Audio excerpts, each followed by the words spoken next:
लखनऊ के अलीगंज में ऐसी आग भड़की कि देखते ही देखते 15 जिंदगियां स्वाहा हो गईं। इनमें ज्यादातर वे छात्र थे जो कोचिंग ले रहे थे, कोचिंग क्लास में थे। माँ बाप ने अपने बच्चों के बेहतर भविष्य के लिए उन्हें कोचिंग करने भेजा था, लेकिन लापरवाह और गैर जिम्मेदार सिस्टम ने उन्हें मौत की भट्टी में झोंक दिया। सवाल है कि इतना भयंकर अग्निकांड हुआ कैसे, कौन है इसका जिम्मेदार और अब क्या एक्शन लेगी सरकार। लेकिन सबसे बड़ा सवाल यह है कि लखनऊ से लेकर दिल्ली तक अलग अलग जगहों पर बार बार ऐसे हादसे क्यों हो रहे हैं, बार बार मासूम जिंदगियां क्यों शिकार हो रही हैं, वो भी तब जबकि सरकार और सिस्टम की तरफ से हर हादसे के बाद ये भरोसा दिलाया जाता है कि अब ऐसा नहीं होगा। कुछ दिन तक सिस्टम की चुस्ती दिखती है, कुछ एक जगहों पर जांच पड़ताल भी होती है, कुछ इमारतों पर तारे लगा दिए जाते हैं या बिल्डिंग खाली करवा दी जाती है, पर दिन बीतने के साथ सिस्टम का दम भी जवाब दे जाता है और फिर किसी दूसरे शहर में किसी दूसरी बिल्डिंग में वही खौफनाक मंजर दोहरा दिया जाता है। इसे महज हादसा कहकर निकल जाना उन परिवारों के साथ एक क्रूर मजाक होगा जिन्होंने अपने परिजन को हमेशा के लिए खो दिया। दो तस्वीरें देखिए और फिर सोचिए कि यह सिर्फ हादसा है या जुर्म। दिल्ली में 3 जून को हुए मालवीय नगर अग्निकांड को देश अभी तक भूला भी नहीं था। 23 बेगुनाहों की मौत की वो चीखें अभी शांत भी नहीं हुई थी कि ठीक 19 दिन बाद आज वैसी ही एक रूह कपा देने वाली तस्वीर उत्तर प्रदेश की राजधानी लखनऊ से सामने आई है। लखनऊ के पौश इलाके अलीगंज के पुरानिया में एक 3 मंजिला कमर्शियल कॉम्प्लेक्स में लगी भीषण आग ने 15 जिंदगियों को ले लिया। हादसा कितना खौफनाक था इसका अंदाजा इसी से लगाया जा सकता है कि कुछ छात्र जान बचाने के लिए टॉयलेट में छिप गए, लेकिन वहां दम घुटने से उनकी जान चली गई। स्थानीय लोगों ने हिम्मत दिखाकर गद्दे फैलाए और कई बच्चों को बचाया, लेकिन दमकल और राहत एजेंसियों की देरी को लेकर लोगों का गुस्सा 7वें आसमान पर दिखा। मेरा बेटा ऊपर फंसा हुआ था, मैं देख रही थी, मैं कुछ नहीं कर सकती थी। इसको जाके बचा लेते। क्या नाम है आपके बेटे का? क्या करता था? आदित्य श्रीवास्तव जॉब करता था वहाँ पे। उसी बिल्डिंग में? किसमें? 3D वाले में या फिर नीचे पेट शॉप में? कहाँ पे? दूसरे मंजिल में एनिमेशन कोर्स जहाँ पे। अच्छा, आपको कैसे जानकारी मिली थी? मुझे फोन आया था। हाँ, क्या कहा उन्होंने? बताया कि वहाँ पे शॉप की दुकान में मतलब वो लग गई है, आग लग गई है। बहुत सारे लोग एक्सपायर हुए हैं, सबकी एक ही कहानी है, सब अपने घर से कमाने के लिए निकले थे। उनकी कहानी क्या है डजंट मैटर, आप सिर्फ उस ऑफिसर को ढूंढिए जिसने फायर सेफ्टी का परमिट दिया। वहाँ पे वो कमर्शियल लैंड या कमर्शियल बिजनेस का जो भी लाइसेंस होता है किसने पास करा या बिना लाइसेंस के कैसे चल रहा था, आप उन लोगों को ढूंढिए और उन्हें तत्काल निष्कासित करवाइए। अग्निकांड में जले 20 से 22 बच्चों को आनन फानन में KGMU लखनऊ के ट्रॉमा सेंटर में भर्ती कराया गया है, जिसमें से 5 घायल को अस्पताल में भर्ती कराया गया है। 15 बच्चों को मृत अवस्था में लाया गया, जिन्हें पोस्टमार्टम के लिए मॉर्चरी भेजा गया है। 21 से 22 लोग बच्चे लाए गए हैं, जिनमें से 5 को छुटपुट चोटें हैं जिनको भर्ती कर लिया गया है। 2 बच्चे कूदने के कारण उनको कमर में चोटें, तो CT उसकी स्कैन इत्यादि करा के उनको भी इलाज किया जा रहा है। बाकी 15 लोग मृत अवस्था में लाए गए हैं, जिनको पंचनामा इत्यादि करने के उपरांत मॉर्चरी भेजा जाएगा ऑटोप्सी के लिए। 5 लोगों को यथासंभव भेज दिया गया है, बाकी 10 की प्रक्रिया चल रही है। इस बीच CM योगी अपना अलीगढ़ दौरा रद्द कर लखनऊ पहुंच चुके हैं। उन्होंने लखनऊ में अग्निकांड पर दुख जताया और मृतकों के परिजनों के प्रति अपनी संवेदना व्यक्त की। साथ ही CM ने इस भयावह अग्निकांड पर अधिकारियों की जमकर फटकार भी लगाई। वहीं यूपी के डिप्टी CM ब्रजेश पाठक ने कहा कि दोषियों को बख्शा नहीं जाएगा। बाकी घायल सभी खतरे से बाहर हैं और उनका इलाज अच्छे से हो, सभी व्यवस्थाएं सुनिश्चित कर दी गई हैं। और जो बच्चे हताहत हुए हैं उनका अभी रात में ही एक टीम बना करके पोस्टमार्टम की व्यवस्था की गई है। और बहुत ही बड़ी घटना है, ये झंझोर देने वाली घटना है और घटना के उच्च स्तरीय जाँच के साथ साथ आज ही निर्देश दिए गए हैं ऐसी घटनाओं की पुनरावृत्ति न हो। तत्काल प्रशासन इसमें एक रिपोर्ट प्रस्तुत करे और इसके अलावा ऐसी जहाँ भी बिल्डिंगें हैं जहाँ बच्चे एकत्र होते हैं या जहाँ पर भीड़ भाड़ वाला बिल्डिंग है वहाँ पर जो भी इंतजामात हैं वैकल्पिक निकलने के रास्ते के वो सुनिश्चित किए जाएं। इस बीच पीएम मोदी ने हादसे पर दुख जताते हुए प्रधानमंत्री राष्ट्रीय राहत कोष से मृतकों के परिजनों को 2-2 लाख रुपए की सहायता राशि देने का ऐलान किया है। वहीं घायलों को 50,000 रुपए देने की घोषणा की है। पीएम मोदी ने घायलों के जल्द से जल्द ठीक होने की प्रार्थना की है। जबकि उत्तर प्रदेश के सीएम योगी आदित्यनाथ ने कोचिंग सेंटर अग्निकांड के मृतकों के परिजन को 5-5 लाख रुपए और घायलों को 50-50 हजार रुपए की सहायता राशि देने का ऐलान किया है। लेकिन अग्निकांड से एक बार फिर सिस्टम पर सवाल खड़े हो गए हैं। आपको बता दें कि दिल्ली अग्निकांड के बाद देश में फायर एनओसी को लेकर अलर्ट जारी किए गए थे। इसके बाद भी सिस्टम की बड़ी लापरवाही सामने आई है कि सिस्टम हाथ पर हाथ रखे बैठा था। 2 हफ्ते से ज़्यादा वक्त बीतने के बाद भी दिल्ली हादसे से सबक नहीं लिया गया। दिल्ली और अलीगंज हादसे में समानता परेशान करने वाली है। दिल्ली में तंग गलियों में होटल चल रहा था, ठीक वैसे ही अलीगंज में कोचिंग चल रही थी। दिल्ली के फ्लोरेंस स्टे होटल में फायर एग्जिट नहीं था, वैसा ही नज़ारा यहाँ पर भी था। दीवार तोड़कर कर्मचारी अंदर घुसे। दिल्ली में रेसिडेंशियल इलाके में मालवीय नगर में यह होटल था, जबकि कमर्शियल कॉम्प्लेक्स में कोचिंग सेंटर और गेमिंग जोन चल रहा था। लेकिन फायर सेफ्टी नॉर्म्स का पालन नहीं किया गया। लिहाजा सवाल ये भी है कि बिना वेंटिलेशन इंतजामों के व्यावसायिक इमारतों में बच्चों के भविष्य को डेथ ट्रैप में झोंकने की इजाज़त किसने दी।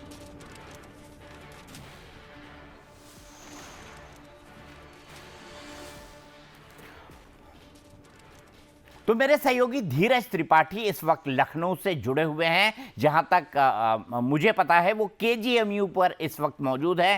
केजीएमयू पर 15 बच्चे जो है वो उनके शव लाए गए थे। कई सारे लोग घायल हैं, कई सारे लोगों का इलाज चल रहा है। वहां का जो ट्रॉमा सेंटर है, धीरज लेटेस्ट अपडेट क्या है, क्यों हुआ ये हादसा, क्या इनिशियल जानकारी निकलकर सामने आ रही है?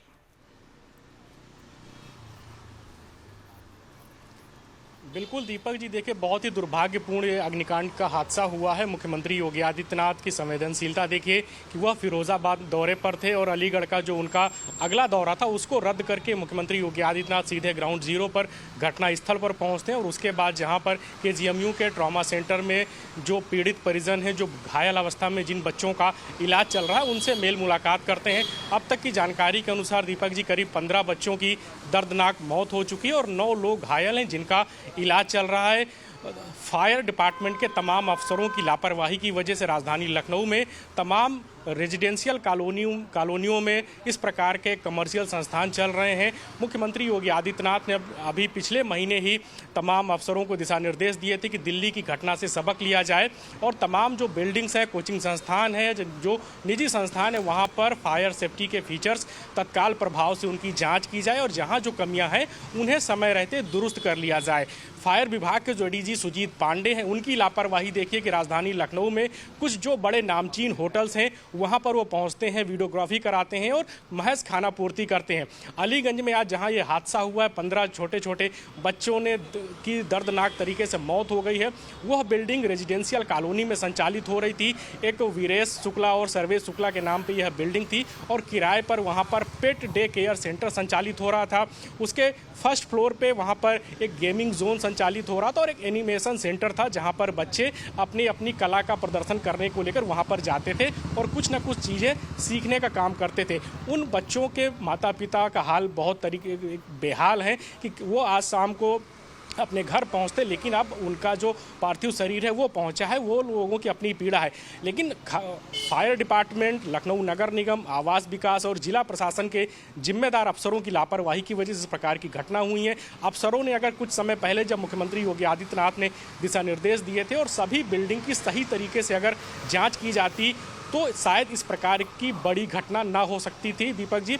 और ख़ास करके जो बिल्डिंग में आग लगी है, बड़ा अग्निकांड हुआ है, वहाँ पर जो एंट्री और एग्जिट पॉइंट था सिर्फ एक ही था। बिल्डिंग का जो 3rd फ्लोर था वहाँ पर ऊपर छत पर जाने का जो रास्ता था वो पूरी तरीके से बंद था। करीब 40 मिनट बाद जब फायर ब्रिगेड के अफसर, फायर ब्रिगेड के जो लोग हैं, वो दमकल कर्मी वहाँ पर पहुँचते हैं तो उन्हें काफ़ी मशक्कत का सामना करना पड़ रहा है। हाइड्रोलिक लिफ्टिंग मशीन के माध्यम से दमकल कर्मी वहाँ पहुँचते हैं और जो बगल वाली बिल्डिंग होती है उसकी दीवार तोड़कर अंदर पहुँचते हैं और पूरा रेस्क्यू ऑपरेशन संचालित किया जाता है। अगर समय रहते इस प्रकार के सेफ्टी फीचर्स का अनुपालन किया जाता, बिल्डिंग बाइलाज के अनुसार अगर साइड और रियर सेटबैक छोड़े जाते तो शायद इस प्रकार की दुर्घटना ना होती। और दुर्घटना होती तो उसे जल्द से जल्द उसका बचाव और रेस्क्यू ऑपरेशन किया जा सकता था। जी धीरज, यहाँ पर एक बड़ा सवाल, दिल्ली में भी मालवीय नगर में यही था कि एंट्री और एग्जिट दोनों एक था। हाइड्रोलिक लॉक जो है वहां पर, जो ऑटोमेटेड लॉक था, वो आग लगने के बाद बंद हो गया था। छत पर जाने का रास्ता वहां पर भी नहीं था, यहां पर भी नहीं था। अब सवाल यहां पर यह खड़ा हो रहा है कि दिल्ली के बाद 15 दिन से भी ज्यादा हो गए हैं, क्या ऐसे इलाकों में फायर सेफ्टी ऑडिट नहीं किया गया? और ये तो चलिए दिल्ली वाला तो भर्ती में चल रहा था, इलीगल चल रहा था, ये तो कमर्शियल कॉम्प्लेक्स था। तो क्या कमर्शियल कॉम्प्लेक्स में जब एनओसी लिया गया तो फायर सेफ्टी को नजरअंदाज किया गया, या बाद में कंस्ट्रक्शन हो गया जिसको अफसरों ने नजरअंदाज किया? बिल्कुल दीपक जी, लाइव टाइम्स बहुत जिम्मेदारी और गंभीरता से इस बात को कह रहा है कि जिस बिल्डिंग में इस प्रकार का बड़ा अग्निकांड हुआ है वहां पर फायर सेफ्टी के जो फीचर्स थे वो पूरी तरीके से नदारा थे। तो दमकल कर्मी वहां पर पहुंचे और उन्होंने जो जांच के दौरान, जो रेस्क्यू ऑपरेशन के दौरान देखा, वहां पर किसी भी प्रकार का फायर सेफ्टी फीचर्स नहीं थे। इसके अलावा जो एडीजी फायर डिपार्टमेंट के हैं या अन्य जो दमकल फायर विभाग के अधिकारी हैं, उनकी लापरवाही की वजह से इस प्रकार की बड़ी घटनाएं हुई हैं। पिछले दिनों सिर्फ वीडियोग्राफी और विजुअल्स बनाए गए, सिर्फ सोशल मीडिया पर दावे किए गए कि हमने मॉक ड्रिल की।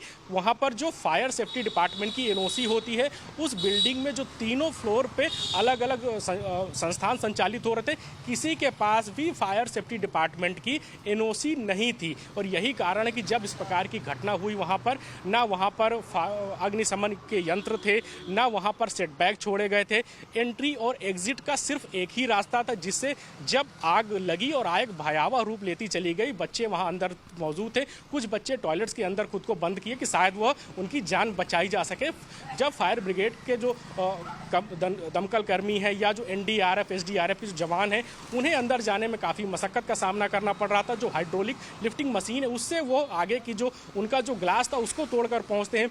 बगल में जो रेजिडेंशियल हाउस था उससे ऊपर छत पर चढ़ते हैं और उसके बाद वो जो दीवार होती है उसको तोड़कर भी जो दमकल कर्मी, एनडीआरएफ और एसडीआरएफ के जवान होते हैं वो पहुंचते हैं। तो कुल मिलाकर अफसरों की लापरवाही की वजह से इस प्रकार की घटनाएं सामने आती हैं। अगर दिल्ली अग्निकांड के बाद मुख्यमंत्री योगी आदित्यनाथ की तरफ से जिस प्रकार से सख्त दिशा निर्देश जारी किए गए थे कि फायर सेफ्टी ऑडिट ठीक तरीके से किया जाए, अगर कहीं पर कोई कमी है, कुछ समस्या है तो उसको व्यवस्थित कराई जाए, लेकिन फायर डिपार्टमेंट के जो अधिकारी हैं वो सिर्फ महज खानापूर्ति करते रहे और तमाम जो रेजिडेंशियल कॉलोनी पे कमर्शियल कॉम्प्लेक्स चल रहे हैं वहाँ पर ठीक तरीके से ऑडिट नहीं की गई, फायर सेफ्टी फीचर्स जांचे परखे नहीं गए। अगर परखे जाते, अगर उसमें छत पे दरवाज़ा होता, एंट्री और एग्जिट पॉइंट अलग से होते, उसके जो सेट बैक्स हैं वो अगर सही तरीके से बिल्डिंग बाइलाज का पालन किया जाता तो शायद इस तरीके की घटना होती। ठीक है, उस घटना के बाद उस पर काबू जल्द से जल्द पाया जा सकता और जो कैजुअलिटी है वो कम की जा सकती थी। जी ठीक है, बहुत बहुत शुक्रिया धीरज। और मैं ये मानता हूं कि जिन लोगों ने मुख्यमंत्री योगी आदित्यनाथ जी का जो डायरेक्शन था उसका उल्लंघन किया है या उसको पूरी ढंग से उसका अनुपालन नहीं किया है, उनके ऊपर कार्रवाई जरूर होनी चाहिए। और मुझे पूरा भरोसा है कि उत्तर प्रदेश की सरकार इसमें कोई कोताही नहीं बरतेगी, कम से कम मुख्यमंत्री योगी आदित्यनाथ तो नहीं बरतेंगे। मैं सीधे चलता हूं, हमारे साथ दो मेहमान जुड़े हुए हैं। मेरे साथ राकेश राय जी हैं, रिटायर्ड डिप्टी डायरेक्टर हैं यूपी फायर सर्विसेज के, और एचएस संतेची साहब हैं जो कि टाउन प्लानर हैं। राय साहब, मैं सबसे पहले आपसे जानना चाहूंगा, क्या दिल्ली में भी हमने देखा फायर सेफ्टी का जो क्लियरेंस था वो नहीं था, और जहां की परिस्थिति इस जगह की बताई जा रही है, इसका मतलब ये साफ है कि फायर सेफ्टी का क्लियरेंस नहीं था।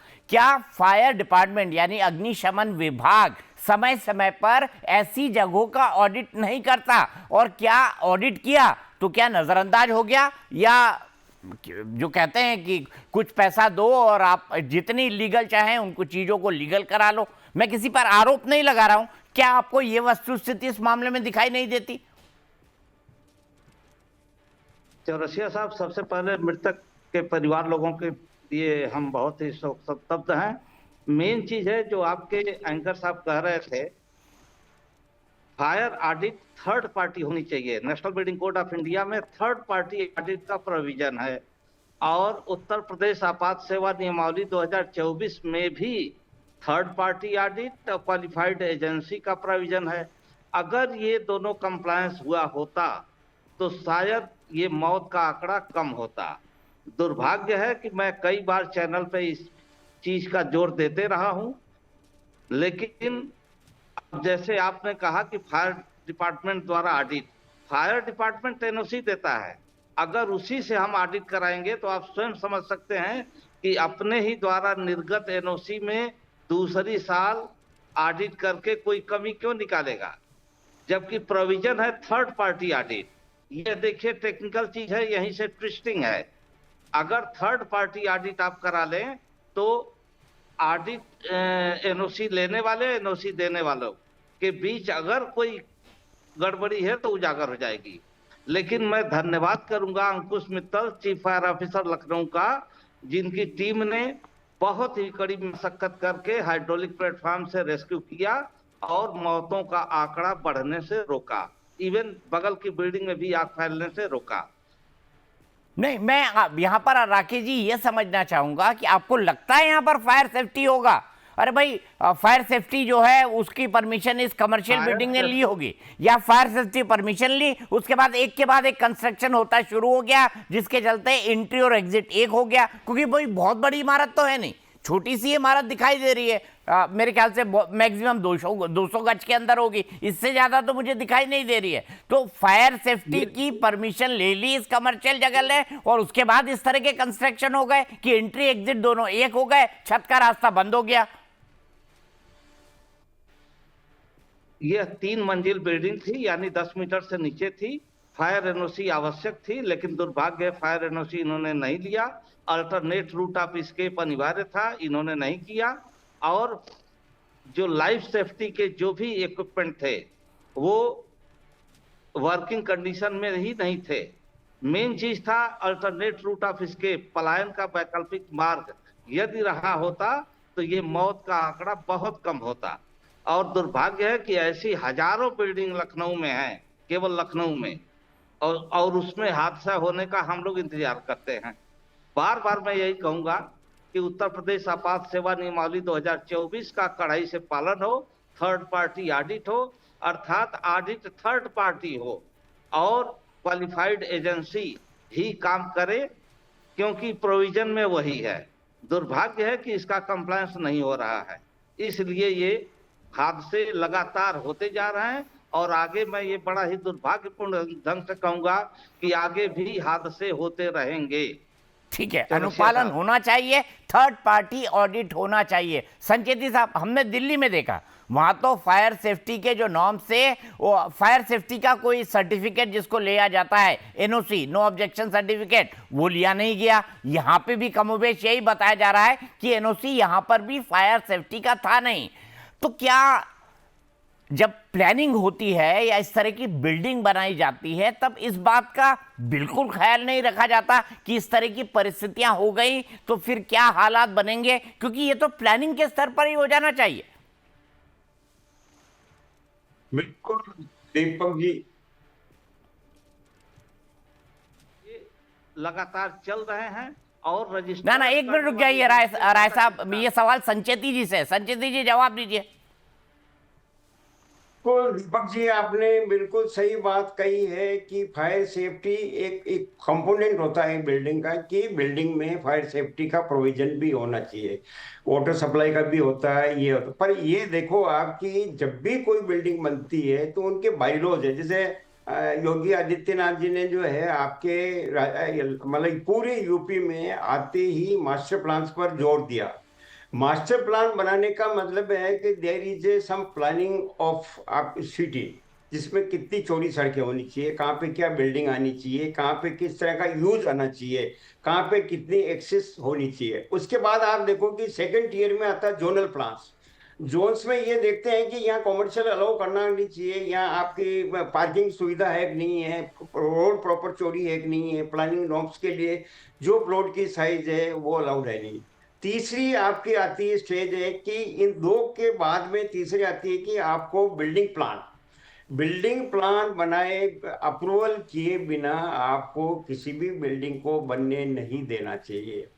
इसके लिए बिल्डिंग, हर स्टेट में बिल्डिंग बायलॉज बने हुए हैं, यूपी में भी बिल्डिंग बायलॉज बने हुए हैं। बिल्डिंग बायलॉज में ये होता है कि कितनी चौड़ी सड़क पे है, कितना चौड़ा प्लॉट है, कितना बड़ा प्लॉट है, उसकी साइज क्या है, उसकी डेप्थ क्या है, उसमें क्या हाइट मिलेगी, उसका सेटबैक्स क्या होगा, तो ये सारी ग्राउंड कवरेज क्या होगा, उसमें पार्किंग की क्या सुविधा है, ये सारी चीजें आपको देखने के बाद, एग्जामिन करने के बाद, बायलॉज के कंटेक्स्ट में, जो भी आपके लोकल बायलॉज है उसके कंटेक्स्ट में आपको अप्रूवल दी जाती है। अप्रूवल देते हुए उसमें ये भी देखा जाता है कि फायर सेफ्टी की नॉर्म्स है कि नहीं है। फायर सेफ्टी में ये होता है कि फायर सेफ्टी के जो भी इक्विपमेंट्स है वो लगने चाहिए, लगने के अलावा वो चालू होनी चाहिए, रेगुलर उसकी ऑडिट होनी चाहिए। दूसरा ये कि एस्केप के लिए चौड़ी आपकी जो भी चौड़ी आपकी स्टेयरकेस है वो उपलब्ध है कि नहीं है, एंट्री और एग्जिट अलग है कि नहीं है, पार्किंग की सुविधा है कि नहीं है, ये सारी चीजें देखने के बाद हम कहते हैं कि बिल्डिंग में ऑक्यूपेशन सर्टिफिकेट लेने के बाद ही, जनरली क्या हो रहा है अभी कि इसका बिल्डिंग का जो हादसा हुआ है उसमें बिल्डिंग ऑनर अलग है और उन किराएदारों ने किराए पे लेके और ये सारी इलीगल जो अभी है एक्टिविटीज वो चलाई जा रही है। उनको यही पता नहीं है कि फायर इक्विपमेंट्स कहाँ लगे हुए, कैसे एस्केप होना है, कब आग लग जाएगी तो उसके कैसे हम सुविधा करेंगे। तो सबसे बढ़िया ये चेक ये होना चाहिए कि जो बिल्डिंग बना रहा है, जो ओनर है, वो ही शुड बी पेनलाइज्ड। उसको बिना ऑक्यूपेशन सर्टिफिकेट लिए कि भाई आप you can now, it is a safe building और you can occupy this building so that ये इस तरह के कोई हादसे नहीं हो। परंतु जनरली हो ये रहा है कि कागजों में प्लान्स रह जाते हैं, कागजों में अनऑथराइज कंस्ट्रक्शन, कागजों के उसको प्लान को कोई देखता नहीं है, अनऑथराइज कंस्ट्रक्शन होते हैं, अनऑथराइज ऑक्यूपेशन होता है। रेजिडेंशियल एरिया में आपकी कॉमर्शियल बिल्डिंग चलती है, कॉमर्शियल बिल्डिंग चलने से उस पर लोड ज़्यादा आ जाता है, लोड ज़्यादा आने से अब जैसे ये चल रही थी कॉमर्शियल एक्टिविटी के साथ साथ ये जो है आपका कोचिंग सेंटर चल रहा था। कोचिंग सेंटर में ऐसे होने चाहिए जिसमें कि स्टूडेंट्स का इतना आवागमन होता है, कुछ आ रहे हैं कुछ जा रहे हैं, उनका एग्जिट होना चाहिए, उसकी प्रॉपर एंट्री होनी चाहिए, फायर सेफ्टी की नॉर्म्स होनी चाहिए। तो ये सारी चीजें अगर होगी तो आपको खाली अपन फायर सेफ्टी क्या है, आग लगने के बाद आपकी अग्निशमन आ जाएगी, आग बुझा देगी, लोग मर जाएंगे, मुआवजा दे देंगे। It is not a solution. Solution तो आपको ये करना पड़ेगा कि जब बिल्डिंग बन ही रही हो तभी, बिल्कुल सही कहा, प्लानिंग के दरमियान भी इस तरह की एहतियात बरतनी होगी और फायर सेफ्टी के नॉर्म्स का पूरा पालन होना चाहिए। गर्ग साहब, कहाँ कोताही हो जाती है? आप फायर ऑफिसर हैं, आपको पता होगा लाइसेंसिंग कैसे होती है, एनओसी कैसे दी जाती है, कोताही कहाँ पर हो जाती है, कैसे हो जाती है, और इस मामले में आपको क्या दिखाई देता है गर्ग साहब? सर, मेरी आवाज सुन पा रहे हैं सर? जी बिल्कुल सर, जितनी भी अगर आप देखें, अगर आप 5 साल की मैपिंग करें, जितनी भी आग लगी और डेथ हुई है, चाहे वो पालम था, विवेक विहार था, अभी मालवीय नगर हुआ, अभी लखनऊ हुआ, ये सब ओल्ड बिल्डिंग है, ये बनी किसी और काम के लिए थी, काम इसमें कुछ और हो रहा है। अगर आप देखें, अलीगंज में लखनऊ रहा हूँ, अलीगंज इज ओल्ड एरिया, वहाँ पे कोचिंग सेंटर चला रहे थे। जितनी भी रेजिडेंशियल बिल्डिंग होती हैं उनके लिए फायर एनओसी का रिक्वायरमेंट नहीं होता है। आप मालवीय नगर में भी ये हुआ तो उसने बिल्डिंग बनाई, लाल डोरा एरिया था, लाइसेंस की जरूरत नहीं है, आप रेजिडेंशियल बनाते हो, उसके बाद वो उसको कमर्शियल में कन्वर्ट कर लेता है, कमर्शियल काम जो है शुरू कर देता है। तो सबसे बड़ी जो प्रॉब्लम है रेजिडेंशियल बिल्डिंग से, आप जब कमर्शियल काम शुरू करते हो, कोई आप अप्रूवल नहीं, क्योंकि बिल्डिंग तो आपकी बन चुकी है, आपने बिल्डिंग बना ली और चोरी छुपे उसमें आपने काम शुरू कर दिया। इस वजह से आप देखिए, जो बिल्डिंग, जैसा सर ने अभी बताया कि बिल्डिंग प्लान आते हैं, उसको फायर ब्रिगेड अप्रूव करता है, रोड, उन बिल्डिंगों में आग बहुत कम लग रही है। दिल्ली के डेटा मेरे पास है, 15 साल में किसी भी उस बिल्डिंग में आग नहीं लगी जो फायर सर्विस से बिल्डिंग प्लान अप्रूव होके बनी थी। कोई भी एक आग नहीं लगी, बारिंग वन बिल्डिंग, एक बिल्डिंग में आग लगी थी, बाकी किसी में नहीं लगी। जितनी भी आग लगी, चाहे आप अनाज मंडी करें, चाहे आप वो मुंडका की फायर करें, जितनी फायर है, ये सब वो बिल्डिंग थी, गांव में बन गई, घर बना लिए लोगों ने घर के लिए, क्योंकि अप्रूवल की जरूरत नहीं होती, 15 मीटर से कम हाइट थी, और बाद में उन्होंने धीरे धीरे उसको कमर्शियल यूज कर लिया। तो हमें जो अब सबसे बड़ा स्टेप लेना है वो ये स्टेप लेना होगा कि रेजिडेंशियल बिल्डिंग, चाहे वो गांव में बनी हो चाहे लेना है, उसको कमर्शियल एक्टिविटी करने से पहले वो फायर का नोटिस लें। अगर वो ये नहीं करेंगे तो ऐसी डेथ होती रहेंगी सर। और मुझे दुख है ये बात कहने का कि हम इसको रोक नहीं पाएंगे जब तक हम इसमें कड़ा कदम नहीं लेंगे कि residential building should not be used for commercial purpose unless it has a fire NOC. लेकिन सर इसके बारे में तो बताया जा रहा है ये कमर्शियल बिल्डिंग थी। सर अगर ये कमर्शियल बिल्डिंग होती तो इसमें 2 रास्ते होने चाहिए थे। इसका मतलब इसके पास फायर एनओसी भी नहीं था, because any building which get NOC from fire department has a 2 staircase except residential building. इसमें एक रास्ता था, अब ये बिल्कुल आप सबके न्यूज चैनल में आ चुका, अगर एक रास्ता था तो मुझे नहीं पता ये कमर्शियल बिल्डिंग कैसे अप्रूव हुई और किसने करी। फायर डिपार्टमेंट एक रास्ते पे एनओसी नहीं दे सकता, ये बात मैं दावे से कह सकता हूँ फॉर एनी कमर्शियल बिल्डिंग। अब मुझे तो इस बात पर भी डाउट है क्योंकि अभी तक ये खबर सार्वजनिक नहीं है, क्या इसके पास फायर एनओसी था। अगर फायर एनओसी नहीं था तो इस शख्स की बड़ी जिम्मेदारी है और ऐसे लोगों पर सख्त से सख्त कार्रवाई होनी चाहिए। और गर्ग साहब ने एक बड़ी बात कही कि अगर किसी रेसिडेंशियल जगह पर कमर्शियल काम हो रहा है तो उसे तुरंत रोकना चाहिए, वरना ऐसे हादसे अगर आग लग जाते हैं तो नहीं रुकेंगे। कहते हैं ना, मारने वाले से बचाने वाला बेहतर होता है, इसीलिए हमें बचाने के काम करने चाहिए। सभी नियम कानून उसी दिशा में बढ़ते हैं। इस मामले में भी जो है सबक उन लोगों को दिया जाना चाहिए जो इसके लिए जिम्मेदार है।